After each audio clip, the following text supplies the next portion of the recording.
I'm Mahoro and welcome to Niyosaba Show as we continue to explore what's going on around the world and as well as what's going on out in our own stepdor in Australia. Next we're going to start with the appointment of the Royal Commission into Bondi Beach shooting, and then after that we're going to talk about the reaction of government into Maduro's abduction to USA and what did they think of it and how is it going to impact you as an Australian. And then after that, we're going to move to different news around the world, such as how America was able to seize an oil tanker that was being escorted by the Russian. Let's start with the first topic today. As you know, Mr. Albanese have been under pressure to appoint a Royal Commission to do investigation regarding the anti-Semitism after the shooting in a Bondi Beach. So Virginia Bell, who's been serving Australia for the last 5 decades, have been appointed as the Royal Commission. So what does a Royal Commission can do apart from what was other investigation that was being held? First of all, the Royal Commission have the power to summon anyone. That's one. Including investigation into the police itself. What do they know about the shooting before the shooting? What did they know, and how was it handled? 2 things I want to say. I'm gonna say this. One, my condolences to everyone who out there who have lost their loved ones. No one deserves to be gunned down in the middle of a place like this. As a Christian myself and as someone who's a preacher, this brings one question. When do you know that you are doing something for God versus when you're doing things for ideology? If killing is a part of that, does anything that break the laws, which is harm somebody else, that is bad. Therefore, you are no longer doing that for God.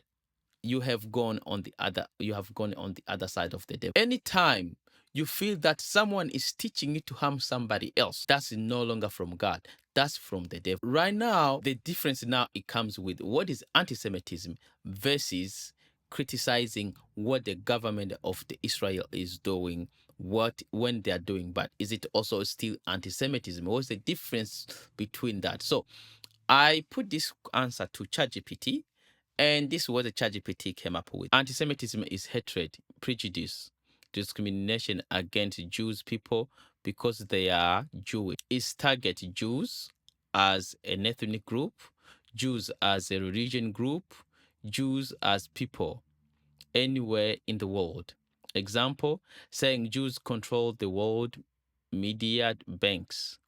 Attacking, threatening Jews people or synagogues, blaming Jews for action of the government, denying or mocking Jews' suffering. So the key point here says the anti-Semitism is about people, not what the government does. What is anti-Jewish government or anti-policy criticism is? Criticizing a government, military, political ideology is not anti-Semitism when is focused on action and policies, not identity. For example, the government of Israel, the Israel military, IDF, specific leaders, laws, or decisions, military operation in Gaza strips. In this political criticism, not hatred of Jews. Example that are not anti-Semitic when expressed and responsibly. I oppose the killing of the civilian in Gaza. I believe international law is being violated. Disagree with the Israel military strategy, and children should never be targeted in war. But before we talk too much, they will just waiting to see what is happening, what is the outcome of this commission. Now, let's continue to the next topic. That in the Prime Minister's response to the capture of Nicolas Maduro by US forces, Anthony Albanese saying the Australian government is monitoring the situation and will provide assistance to any Australians in Venezuela. Writing on social media, Mr. Albanese said, "We urge all parties to support dialogue and diplomacy in order to secure regional stability and prevent escalation." Australia has long held concerns about the situation in Venezuela. including the need to respect democratic principles, human rights and fundamental freedoms. We continue to support international law and a peaceful, democratic transition in Venezuela that reflects the will of the Venezuelan people. When a country is more powerful, have the right to go and attack another country, do you think right now this normalization of big countries going to attack small, what do you think if China today decide to want to attack Australia? Are we 100% sure that USA is going to come to our defense? How much can we defend ourselves? Because this is starting to be normal in the world right now.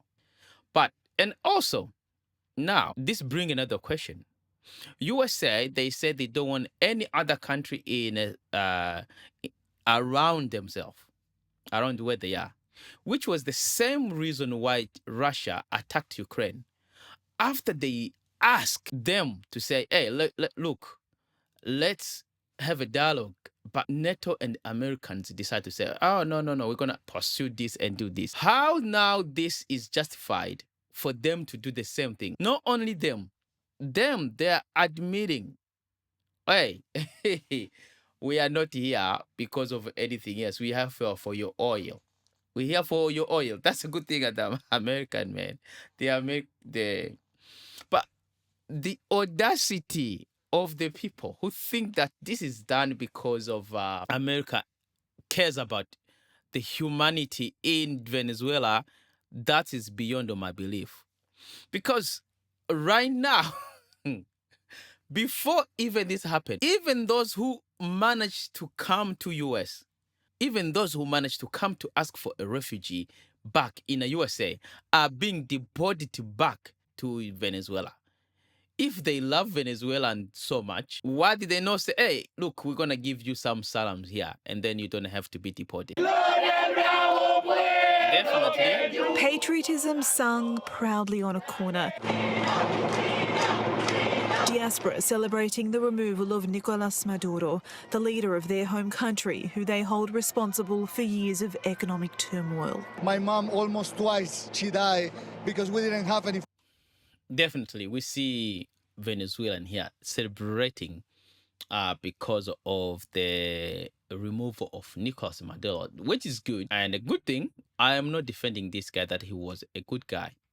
But let's not forget, other countries are going to start doing things to protect themselves. NATO right now, for the first time, they are talking about what will happen when they don't have a USA in their corner. That's also have bring the same question to Australia. Are we 100% sure that we are going to get that defense from USA in case of we got attacked? Or how about if USA itself decide they want to attack Australia or anything else? What is going to happen? That's the questions we all have to ask ourselves. We're starting to think, how much is USA is on our side right now if we get attacked? What is it going to happen? He was killed, and on the other side, a lot of people were killed. To loose talk that Cuba and Colombia could be next, and an outright threat that would shatter the 75-year-old NATO alliance. The White House declaring that the US military is always an option at the president's disposal. As Australians focus on the pros and cons of a royal commission into the Bondi killings, today is the day for the Prime Minister to step up, step out and announce this Commonwealth Royal Commission. The world order is being recast under our noses. The arrival of an effectively lawless world means that we're going to have to look at investing in how we recreate the law structures, the legal structures, the agreements that underpin the security, the stability and the prosperity of the world in which we live. The events in Venezuela are the clearest demonstration of Donald Trump's neo-Monroe doctrine, the idea that America must focus its energy on dominating the Western Hemisphere. The president's desire to shake up the global system has also provided a reliable diversion from his domestic pole slide and links to Jeffrey Epstein. Enter the annexation of Greenland, which began as an Alaska-style offer to buy the island. Essentially, it's a large real estate deal. A lot of things could be done. Morphing into an invitation. And if you choose, we welcome you into the United States of America. And now a brazen demand for a takeover. International affairs experts like Alan Beam, a former advisor to Penny Wong, say this is a moment for Australia to use its influence on the world stage. If you believe in a rules-based system and you haven't got one anymore, what are you believing in?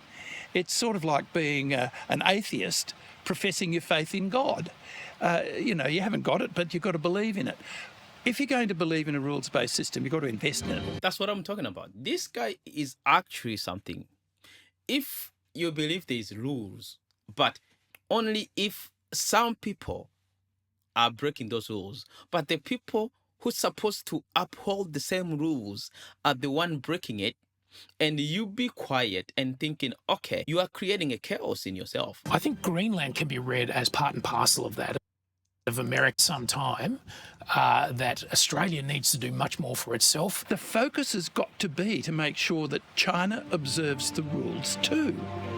And so the nature of that activity has got to refocus from a defensive one to a much more proactive approach that brings China in to a set of rules that everybody agrees with.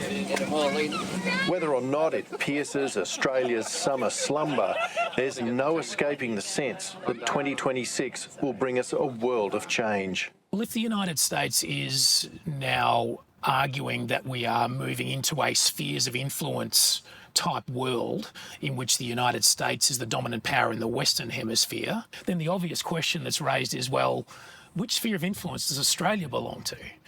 And I think the message that Australia needs to send constantly, not just through its diplomacy, but also through its defence policy and its defence settings, is to say that we will never be part of a Chinese sphere of influence, that we will be strong enough and resolute enough that even without as much American help as we've been used to in the past, that Australia can hold its own in the region. That's good argument out there. Will we be a part of China? Are we really want to do this?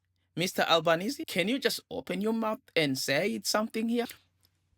As you saw in that video, I tried to jump around because I didn't want to be flagged, but I wanted to go to the main ideas of what I'm trying to say. These guys described what I'm trying to say. How is it going to impact you? Very simple and but understandable way. Because if America's argument is that within the area they occupy, everyone have to be a part of them, they control everything. So are we going to be a part of China? Are we really going to do that? Australia is time to work. Militarily, we are controlled by the US. Whatever USA does, we go. For example, what happened when we went to Iraq? Yeah, America got benefit from the oil. What did we get out of it? Nothing. As we said that, well, let's not do another Iraq where we just follow blindly and then we end up losing our men. Australia also need to learn how to diversify from a different country. Like economically, we are slave to China. This is 100% true, including our own minerals we have here. Our own minerals we are mining. Everything is sent to be processed in China, This is a one way that we gotta have to wake up.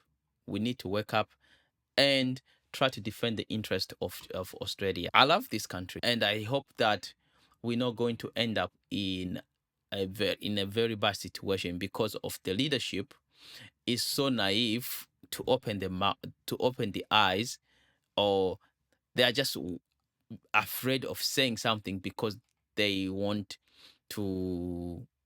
They don't want to upset anybody. America like to do this stunt stuff where they come do a big announcement, big stand, and then they go like, oh, we are the best in the world. But let me ask you, if you are a small country or China or any other like Russia, do you think they're just sitting there waiting to see what America is doing? Or you think also they are having a strategy? They find a way to counter America. Because, like, for example, Russia have invested a lot in Venezuela. China have invested a lot in Venezuela. Their silence is being taken as a weakness. Not only that, we've learned that America have taken an oil tanker that was being escorted by a Russian submarine. I'm not lying. This thing is a badass. Yeah, it is a badass. I'm not lying. But let's think, if the submarine decided, okay, we're going to shoot, what was America's response? Because America's response is based on the other side not react. For example, when Russia start attacking in Ukraine, what were we promised? We were promised that they are going to destroy Russia. Now, what is happening? Ukraine is being destroyed. America, they're saying they want peace. Do you think they want peace because they want peace? Or they want peace because that's the only last option they have? They see they cannot destroy Russia. If you've been following this Russia and Ukraine war, you know how much noise everyone was making. Now, let's see. Other countries. Zambia. Zambia is a very small country. If USA want to bomb them, they can. The world's best performer. A title that leaves no room for questions. For Zambia, their currency has just captured that title. The kwacha is experiencing a surge in early 2026 that comes after a year-end rally. Zambia's currency has gained almost 10% against the dollar since the start of last month. On Monday alone, it jumped nearly 4% before reaching a fresh 2-year high on Tuesday. Here's why. Firstly, copper prices are surging. 3-month copper futures jumped around 5% on Tuesday, and Zambia is the second largest copper producer in Africa. Secondly, sellers have rushed to offload dollars triggered by a new central bank directive on December the 26th. Organisations have also been aggressively converting foreign currency into kwacha for settling tax and for funding New Year operations. But the final and potentially most significant step is what experts are calling the historic introduction of yuan-denominated mining tax payments. The Zambian bank confirmed that since October, the Chinese yuan has been accepted as currency for mining taxes. Zambia became the first African nation to do so, and there are expected to be major economic benefits. For context, China is Zambia's largest copper buyer, while Beijing is also one of the African nation's biggest creditors. Zambia receives taxes from Chinese companies operating mines in the country, and if these funds are paid in yuan, then when Zambia goes to pay back loans to China for development projects, it doesn't need to pay for currency exchange. Those fees were unavoidable when payments were made in dollars. So you can see how this all stems around a step away from the dollar. Like Zambia, right now, start for the first time. Do you think if it was like 10 years ago, when things were still going under the radar, do you think a country like Zambia will have the audacity to do this? Now, even small countries right now are being emboldened to do this, because the more USA keep showing that they don't respect the law, the more countries start showing fear, and fear create big problems. At the end of the day, guys, America is going to be the loser. You know, coup d'etat around the world, coup d'etat in different countries, and even I'm sure other countries. Everyone is starting to get sick of this. Everyone is starting to get sick of this. I'm not sure who's behind this. Moving on. Burkina Faso says it has foiled a fresh assassination plot targeting its junta leaders. Authorities say the plan was set for January 3rd, with the prime target being the head of state, Captain Ibrahim Traoré. Officials claim the attempt was part of a broader effort to topple the government and throw the country back into instability. On January 3rd, 2026, at 11 p.m., a plan was in place to destabilize the country. This was to be carried out through a series of targets. Since 2022, have survived 18 coup attempts. Why? Because he dared to dream. Yes, he did the same thing to the other guy. But one thing I can argue about this guy, he have been a hero to the whole country, to the whole continent right now of Africa. But because he's there to dream big now, he's there to change. This guy, Traoré, have been the key to African development since he became on power. That him trying to have a dreams, him trying to have something to talk about have made him a target of 18 coup attempt assassination on his life. On my last point, this is what I'm about to say. When you sit there and watch things unfold and you say nothing, you don't know who the next person can be. Someone you love or can be you. You never know. That's why when lawless is being normalized, at the end of the day, people perish. And that's my take on this. And let's see what's happening. Thank you very much for continuing. Please subscribe to my channel and turn on those notification bell, and so that we can continue to have. Thank you very much. God bless.